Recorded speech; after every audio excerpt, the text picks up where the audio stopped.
Have you ever felt like your brain, well, has a mind of its own?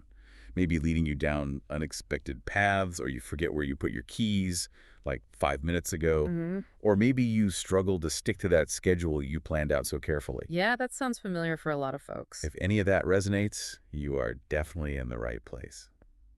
Welcome to the Deep Dive. Today we're unpacking ADHD-related traits in adults. And exploring some really practical strategies, things you can actually use to navigate life and work a bit more smoothly. Exactly. For you, our listener, the learner, we know you're often juggling a lot, right? And looking to get insights quickly, but, thoroughly. Right, so this exploration is designed to cut through the noise. We're not just scratching the surface here. No way. We're pulling out actionable stuff, things that might lead to those real aha moments, without leaving you feeling totally overwhelmed. Precisely.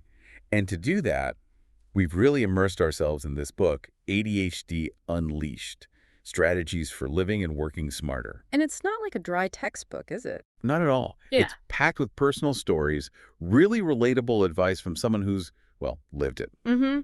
And the author offers some fascinating perspectives, not just on managing ADHD traits, but actually like leveraging them, using those unique ways of thinking. Yeah, finding the strengths in them. Exactly. So our mission today, pretty straightforward. Yeah. We want to pull out the key strategies, the core perspectives from this material that can directly help you understand and manage those everyday challenges. We're talking things like, forgetfulness, the whole planning and doing I call thing. it communication nuances. Right. And even finding work that actually, clicks when your brain works maybe a little differently. Okay, so yeah, let's dive in. Let's do it. Let's get things off with something pretty universal. Forgetfulness. Mm-hmm. The big one. Yeah. The author paints this really clear picture, having strong, long-term memory, but the short-term stuff, super fragile. Right. Like remembering childhood vacations perfectly, but not what someone just asked you to do. Exactly. They give the example of being in a meeting, getting a clear instruction like follow up on X, and then boom, moments later. Gone. The specifics just vanish. Yeah, and they talk about those kind of awkward moments, having to ask again almost immediately. Sorry, who was that again? And what's really insightful, I think, is the author's take on why this happens with ADHD. Yeah. It's not necessarily, like typical memory decline. Right, it's different. The author links it strongly to challenges with focus. Yeah. And processing incoming info quickly, especially when there's like a lot going on at once. Too much input. Exactly. It's like the brain's working memory, that temporary holding space. It just gets overloaded easily, and some of that new stuff just doesn't quite stick. It doesn't get encoded properly. Precisely. The short-term processing is just vulnerable when your attention is stretched thin. And they've developed some really concrete ways to handle this. One that jumped out at me was just simple but effective, immediately jotting down notes in the meeting right then. Like an instant external hard drive for your brain. Totally. So even if the verbal stuff fades, you've got the notes, an anchor to reinforce it later. Yeah. And there's a second strategy, just as simple, really. Building the habit of confirming instructions. Oh, right. Just a quick, okay, so just to check, did I understand correctly that you need, Doing it right after they explain it. Exactly. It's proactive. You double check before that short-term memory has a chance to, well, wander off. It's about using communication to compensate. Okay, so let's talk to-do lists, something so many of us rely on, right? Or try to. Yeah, try to. Yeah. The author shares this super relatable frustration. You write the list, good intentions and all, and then you completely forget the list exists or where you put it. I know that feeling. It's like the act of writing it down feels productive. Yeah, false sense of accomplishment. And then the list, whether it's paper or digital, just poof, vanishes from your mental radar. This really gets at that executive function piece, doesn't it? That brain management system. Absolutely. Planning, organizing, impulse control. From an ADHD perspective, just consistently remembering to use the tools you create, like that list, that can be the real hurdle. It's that out of sight, out of mind thing. Exactly. If the list isn't literally in front of you, its existence might just fade. It's a classic challenge with sustained attention and executive function.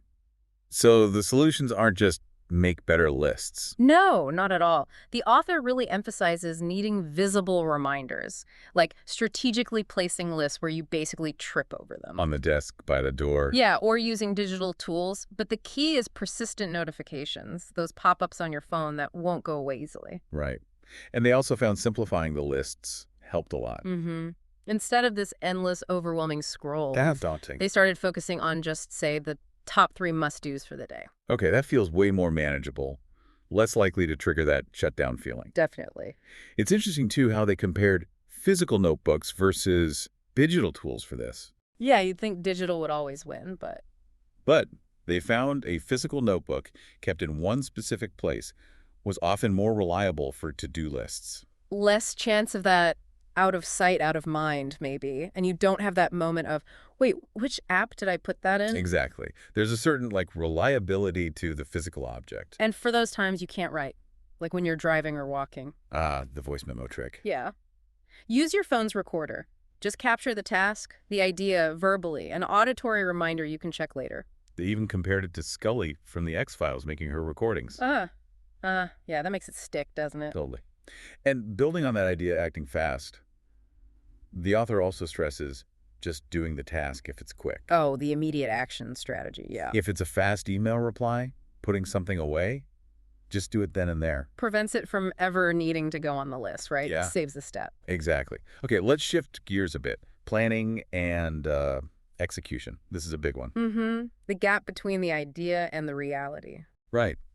The author describes that common thing, creating really detailed plans, outlining all the steps, Looks great on paper. but then consistently struggling to actually follow through. And they talk about the relief, right? Realizing this wasn't just like a personal failure or laziness. Yeah, that it could be linked to these underlying ADHD characteristics. That's such a crucial shift in understanding. The intention is there. The planning ability is there. But the follow-through gets derailed. Yeah. By shifting priorities, maybe a shiny new idea pops up. Or just that inherent impulsivity sometimes. So the key isn't stop planning. No. It's about building in flexibility, like right from the start. Exactly. The author suggests literally including flexibility as like a core principle when you make a plan. I like that. And also developing the habit of reassessing priorities regularly. Because what felt crucial yesterday Might not be today. Things change. Having that regular check-in lets you adjust without feeling like you failed the original plan. The author's teaching experience really highlights this, doesn't it? Oh yeah, the curriculum story. Meticulously crafting these detailed annual plans. But then day to day, totally different. Making impromptu handouts, changing methods, like right before class? It shows that contrast perfectly. Structured planning, Yeah. but then really spontaneous, quick-thinking execution. And importantly, it often worked out well. Right, that improvisation, that flexibility. Sometimes it led to better, more engaging classes. So it's about reframing that tendency to deviate, seeing it as a potential strength, responsiveness, adaptability. Which kind of loops us back to those to-do lists again, forgetting to even look at them. As the author points out, it's often tied right back to those executive function challenges. It's not just memory, it's the whole package. Planning, starting, doing, and crucially, monitoring your progress. Right. And if the list isn't right there, that monitoring step just doesn't happen. It falls off the radar. And it's different from just not having a routine, right? It's not just about habit formation. Yeah, it can be more fundamental, a challenge in consistently engaging with those planning tools, even when you really mean to. So the solutions keep coming back to making things visible. Prominent placement, making the list visually unavoidable. And consolidating everything, getting all those scattered notes into one central place, like that notebook. Yeah, one reliable spot. And those phone reminders become even more vital then. Set for specific times. Exactly. And actually scheduling review times for your lists, using external cues to force yourself to re-engage. The author also mentioned handwriting, which I thought was interesting. Oh yeah, the memory reinforcement aspect. It's not just having the record, but the physical act of writing. Yeah. It engages the brain more, helps solidify the info. Especially helpful if short-term memory feels a bit shaky. It's another pathway for encoding. So ultimately, it's about routine checking the lists and keeping them simple. Yeah, streamlining. Clear priorities. Today's must-dos, maybe stuff for later. Keep it manageable. Avoid the backlog dread. Okay, let's shift now to the workplace. Yeah. Often a challenging environment. Can be. Yeah. The author really hammers home the importance of self-awareness first.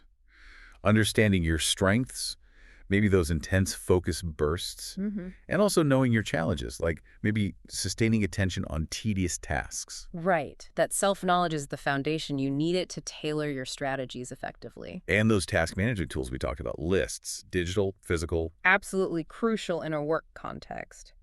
And again, visibility or reliable reminders are key. Can't stress that enough. Communication at work is also huge. Just critical. This means really proactively clarifying things. Instructions, expectations, Yeah. double-checking with your boss, your colleagues. Yeah, don't assume. Ask.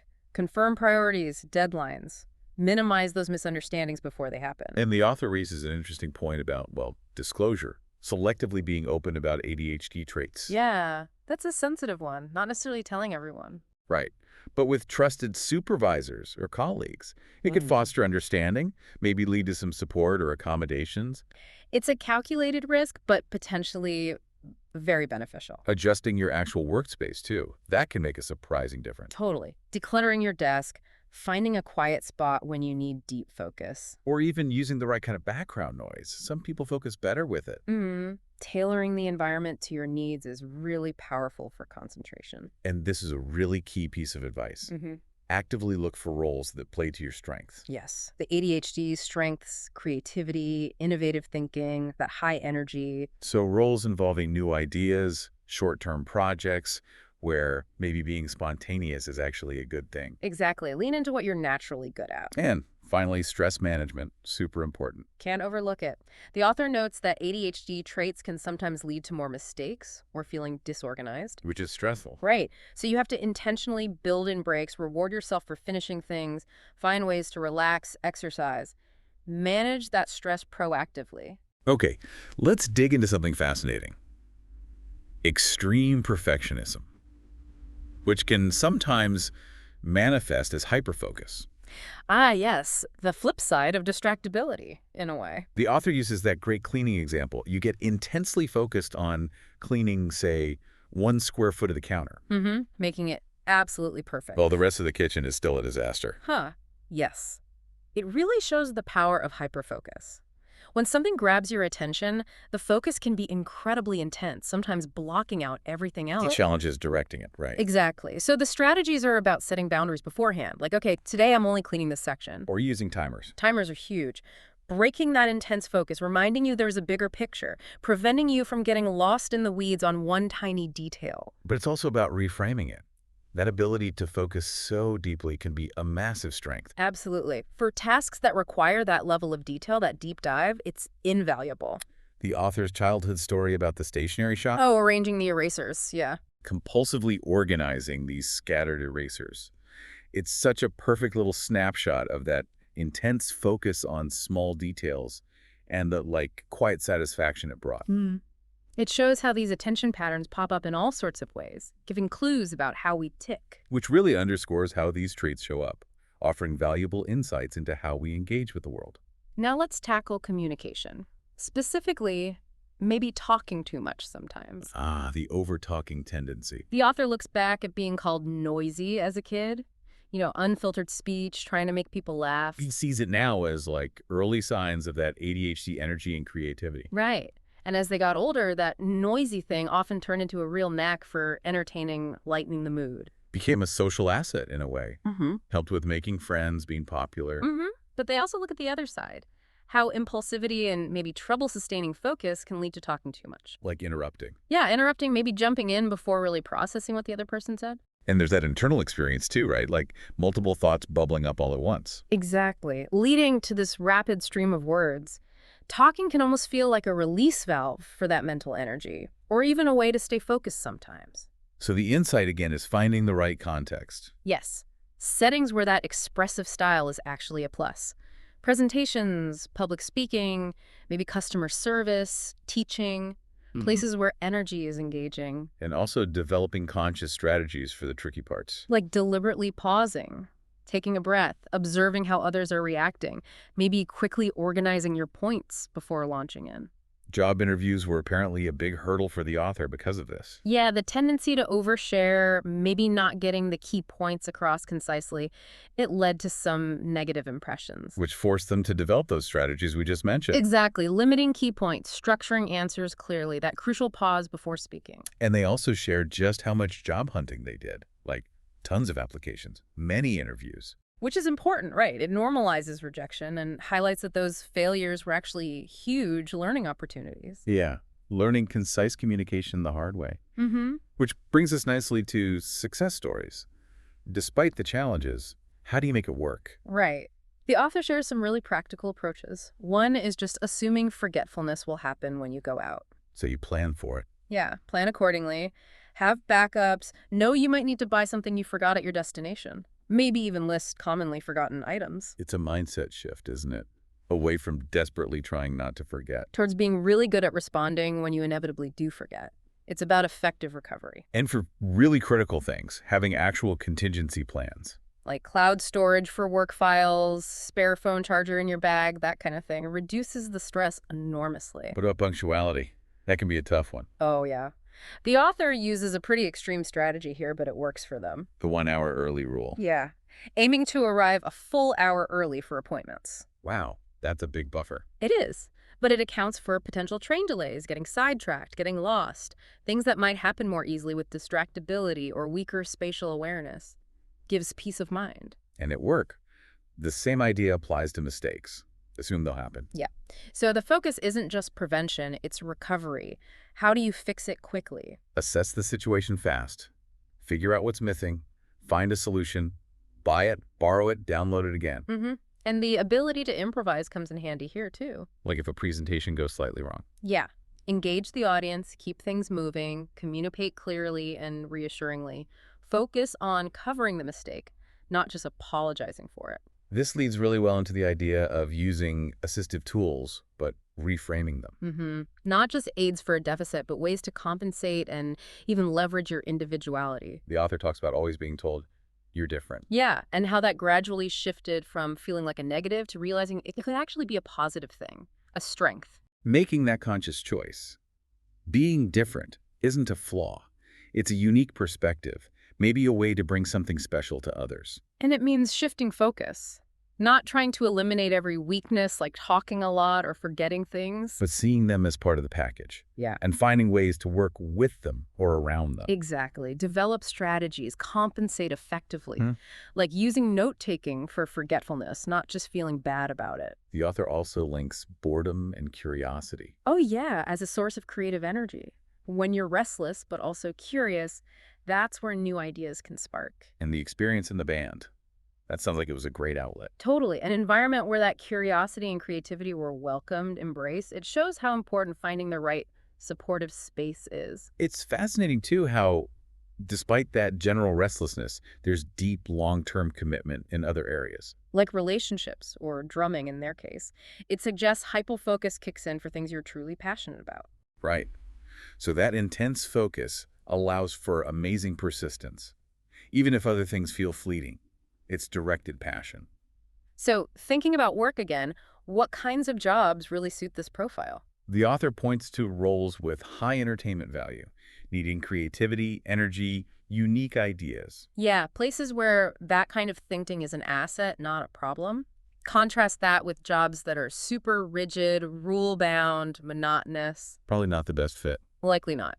The key is often having exceptional talent in specific areas. You might struggle elsewhere, but where you're passionate, you can really shine. So creative fields, obvious examples. Yeah. Artists, designers, performers. Mm-hmm. But also entrepreneurs, startups, environments where flexibility and new ideas are valued. And that passion piece is crucial, isn't it? Absolutely critical. Finding work you genuinely enjoy and care about is often what turns ADHD traits from weaknesses into strengths. The author also mentioned not wanting to just blend in. Yeah, that feeling of needing to stand out, have your contributions be visible and recognized, might be more important. Like the sports analogy, being the striker or goalie, not necessarily the midfielder. Kind of like that, yeah.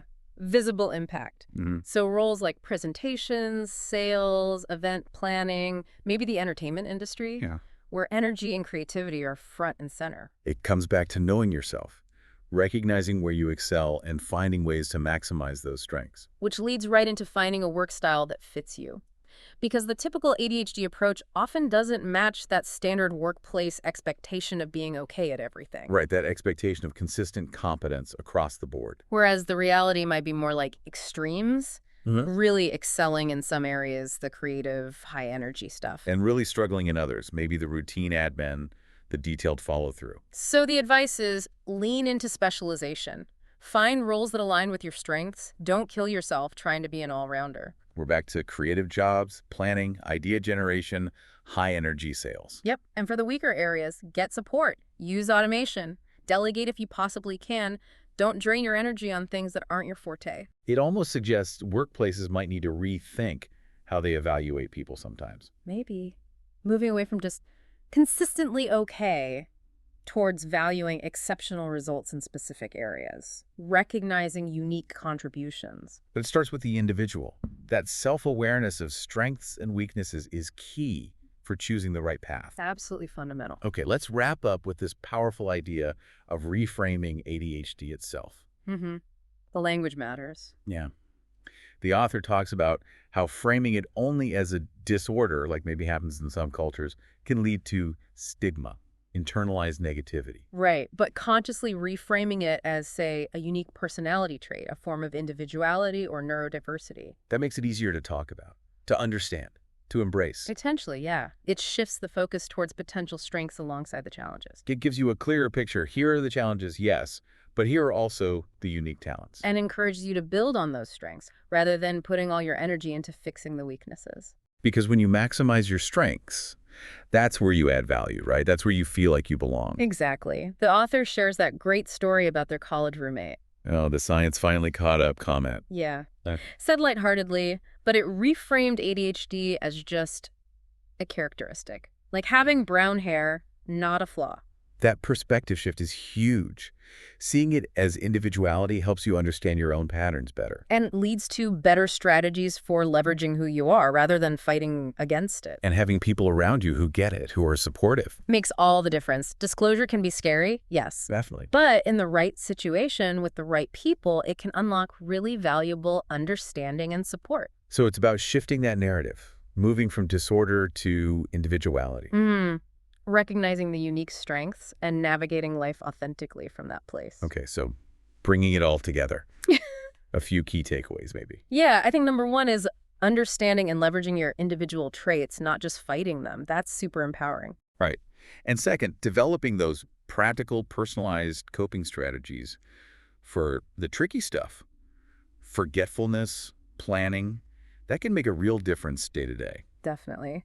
And maybe third, that powerful act of reframing, seeing challenges not just as weaknesses, but as potential strengths or just unique parts of you that can really unlock opportunities. And for you, our listener, the learner, we really hope this deep dive has given you some valuable shortcuts, maybe some of those aha moments. Things you can reflect on, see how they resonate with your own life, maybe start integrating some strategies. Absolutely. Take some time. Think about how these ideas might apply to you. And maybe here's a final thought to chew on. What's one thing you might label a weakness that you could try reframing today? Maybe see it as just a unique part of your strengths. Ooh, that's a good one. Or how could embracing your differences, whatever they are, actually lead you towards some unexpected, maybe really cool opportunities? Something to think about.